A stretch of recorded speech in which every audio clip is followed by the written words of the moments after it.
बाजवे जो हैं, हाँ जी, उनका तो एक जो फील आती है, बाजवा जब बरादरी की बात होती है तो कोई ज़मींदारा, कोई पलवानी, कोई गन्ने शन्ने, ये वो, तो ये इन हाथों में जो है वो हारमोनियम कैसे आ गया और ये माइक? हाँ, ये बात करने वाली आपने ठीक, मुझे उतार लिया आपने बस से, अच्छा किया, और उतरना ही बनता था। ये बताइए। जज्बात में इंसान दूर निकल जाता है।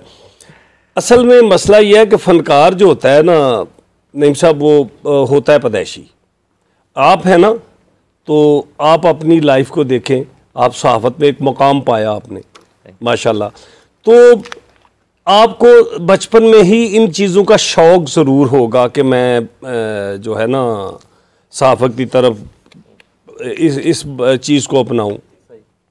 शौक़ मुझे भी था। आज चूँकि आज मैं अपने दोस्त भाई के साथ बैठा हुआ हूँ तो मेरा दिल करता है कि दिल की बात है कि शुरू कहाँ से हुआ और कैसे शुरू। आपने बड़ा अच्छा सवाल किया कि मैं शुरू कैसे हुआ। पहले मैं गाँव में ना, हम तो बैल बूल चराया करते थे, तो कभी कभार को दौड़ा माइया कह देना कहीं बैठ के होता है ना, जैसे पिंडा च कहते हैं, तो वो दूसरे लोगों ने मशवरा देना, यार तेरी आवाज़ अच्छी है। एक दिन हमारे मौलवी जो हैं, मौलाना साहब जो इमाम मस्जिद थे, उन्होंने कहा तेरी आवाज़ चंगी हो, नात नूती पढ़िया कर। मैं कहा जी मैं नात पढ़ागा। मैंने मस्जिद में नातें पढ़नी शुरू कर दी। अच्छा, माशाल्लाह। तो जब मैं मस्जिद में नात पढ़ता था, ये वक्त गुजर जाएगा, झूठ बोलने से इंसान को मिलता कुछ नहीं, आपको पता है मैं बोलता सच हूँ चाहे जो मर्जी हो। बूढ़ी बूढ़ी माइयाँ ना घरों से 1-1 रुपया 2-2 रुपये भेजती थी कि ये इसको दो, जाके अनाम उदू ही मिलने शुरू हो गए। तो फिर आस्ता आस्ता जब इंसान जवान होता है तो ज़ाहिर है कोई ना कोई बात तो आ ही जाती है ना उसके आड़े। हर बंदे की ज़िंदगी में एक वक्त आता है, तो बहाना वो वक्त बन गया। लेकिन शौक़ मुझे बचपन से था। जब गाने बरादरी वालों को पता चला, घर वालों को, कि ये गाने गुने का शौक़ रहता है, कुट पई है मैनू, ये नहीं कि नहीं पई, बारदे नहीं ज़ाहिर वो तो समझते हैं कि ये जो गाने बजाने वाले ये मरासी होते हैं, पता नहीं क्या होते हैं, बरातें मांगने वाले होते हैं। तो उन्होंने कुटा मारा मुझे काफ़ी, लेकिन आखिरकार फिर मैं अपना घर छोड़ के, मैं कि अगर ये शौक़ पूरा करना तो जट्टा दे घरों निकलना पैने। तो फिर मैं, अच्छा, गायकी की सिनफें तो और भी थीं। आप जो है वो यो हनी सिंह वाला गाना भी चूज़ कर सकते थे, आप आतिफ असलम वाला भी कर सकते थे। ये एक दर्द के राही वाला जो गाना था, दर्द, उसकी वजह क्या थी? कोई ये शुरू चुप कोई डिस्कस कर सकते हैं ऐसी खुल के कोई? आप आज मैं आपके साथ बैठा हूँ, आपको फुल इजाज़त है, जिस मौजू पे चाहें। मुझे हसरत रही कि मैं नईम के साथ बैठ के कुछ बोलूं, कुछ करूं, और बुशरा के साथ बैठ के। चलें, फिर गाने की फरमाइश है, किस टाइप का सुनना पसंद करें? बुशरा से पूछ लें। जो आपकी लिस्ट में आपको अपने सबसे करीबी फेवरेट गाना है वो सुना दे। मैं वो सुनाता हूँ जो सबके लिए है, फनकारों के लिए भी, सियासतदानों के लिए भी, हुक्मरानों के लिए भी और आवाम के लिए भी। अच्छा, वेरी गुड। मैं वो चीज़ सुना देता हूँ। अगर ये गाना सुन के इंसान सबक सीख ले तो सब कुछ ठीक हो जाएगा। गाने में भी सबक, यानी इसमें मैसेज भी है। मैसेज चले जी चले। हर इंसान को सोचना चाहिए कि मैं जो करता हूँ इसका जवाब मैंने देना है अल्लाह को। बेशक बेशक। तो मैं याद कराने लगा हूँ कि अल्लाह के पास हमने जाना है।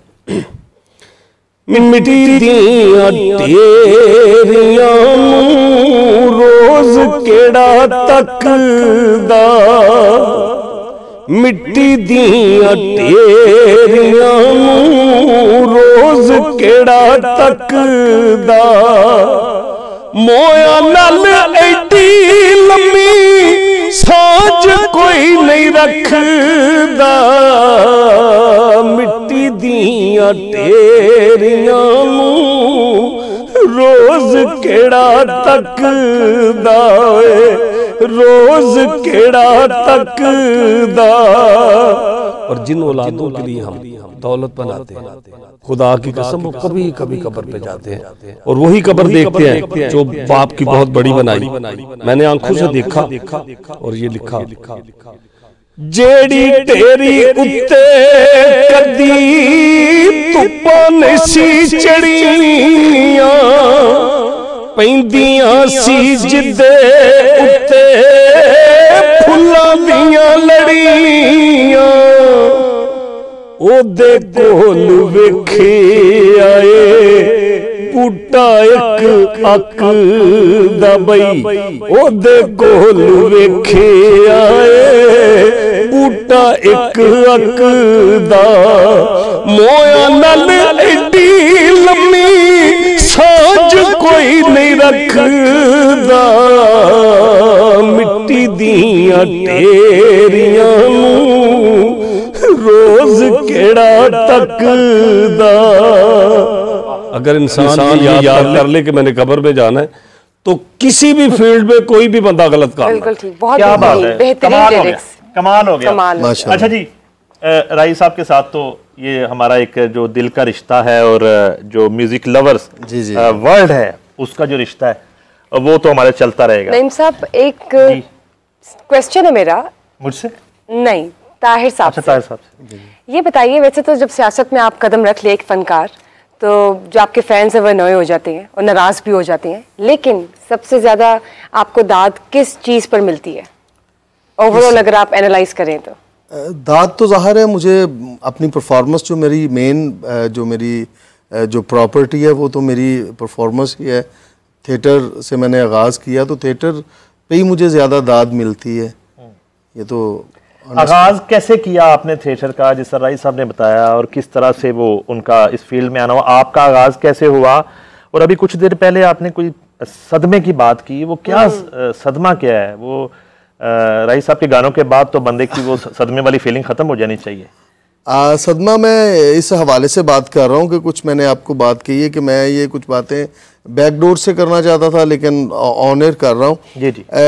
जब गवर्नमेंट पंजाब जो है मरियम नवाज साहिबा की बनने से पहले की बात कर रहा हूँ मैं। जी जी। मियाँ नवाज शरीफ साहब ने मेरी बहुत तारीफ़ भी की।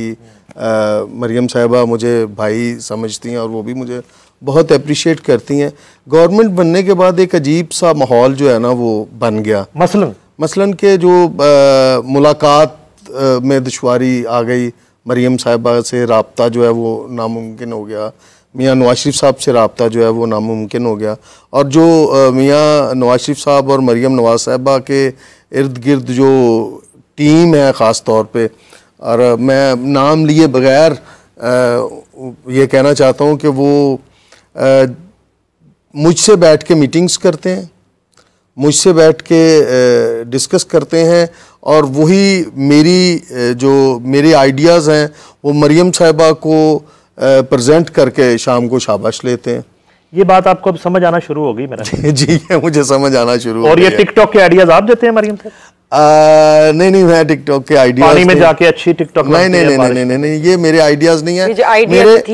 मेरे जो आइडियाज हैं वो सिर्फ और सिर्फ ये जो आले यूथ है, ये जो यूथी हैं, इन्हें भगाने का एक मेरे पास एक हाइड्रोजन बम है जो मेरे पास ही है, जो मैं नवाज शरीफ साहब के जो परचम के तले खड़े होके ना इस जो हाइड्रोजन बम इसका धमाका करना चाहता हूँ, लेकिन वो बम मुझे खाता जा रहा है। तो आप डायरेक्ट कम्युनिकेट क्यों नहीं करते सीएम साहिबा से? वही तो बता रहे हैं, मुलाकात नहीं हो रही। वो कह रहे हैं जब हालात ठीक नहीं थे तो मुलाकात करना बहुत आसान था, अब इख्तिदार में आ गया, मुलाकात नहीं हो रही, यही तो होना है। मैंने कहा कि मैं वजू करनी चाहिए। मुझे दिली दुखी हो रही कि इतने नामवर शख्स ते मैं चौधरी नीफ, मैं ना फैन चौधरी नीफ दा कुकड़ के नहीं सुने। क्या बात? वो इतनी मशहूर हुई इनकी वो बात। आपको एक ना शेर डेडिकेट करता हूँ, आप सुनता ना हो, अल्लाह शफा कर देगा। जी जी। आपकी नजर? जी प्लीज। और वैसे भी इन्होंने बता दिया कि वो आइडिया इनका था मैराथन का।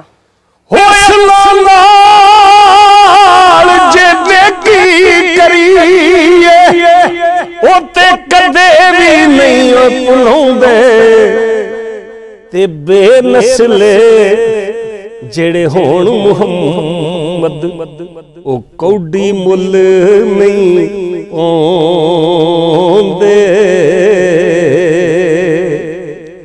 ते गैर मुल्क दे ओ लोको बागा विचों ते कदे मेवे लैन न जाइए, ते अपने देश दियां वल्लां नालों ओ तुमे खो खो खाइए। अल्लाह पाक साडे इस मुल्क पाकिस्तान नूं सलामत तक क़यामत रखे, और जिथे साडे दादे पड़दादियां दियां कबरां बणियां ने अल्लाह साडियां भी इत्थे बनाए। आमीन। राई साहब तुसी जेड़ा ना ये लिंक करके ते तुसी खुले दिल नहीं, खुदा मैंने एक नस्ली लोगों से ही तल्लक बनाया। मैं मियां बरादरान को मेरे लिए काबिल इज्जत है, वो सियासतदान मेरे लिए काबिल इज्जत है जो हमारे मुल्क की खिदमत। मैं तो किसी सियासी पार्टी का मैं सिर्फ ये कहना चाह रहा हूं कि मरियम नवाज साहबा जो है वो 77 साल लाइफ जो है पाकिस्तान की, उनकी सबसे कामयाब तरीन जो है सीएम है। मैं ये नहीं कहना चाह रहा, मैं सिर्फ ये कहना चाह रहा हूं कि जो दरबान है, दरबान मुश्किल खड़ी कर रहे हैं। मेरा टैलेंट मेरा अपना दुश्मन है। मैंने दरबानों को ही डेडिकेट किया है, किसी और नौजुबिल्ला। ये भी ताहिर अंजुम साहब आपकी मोहब्बत है, उनसे अकीदत है कि आप दरबानों पे डाल रहे हैं।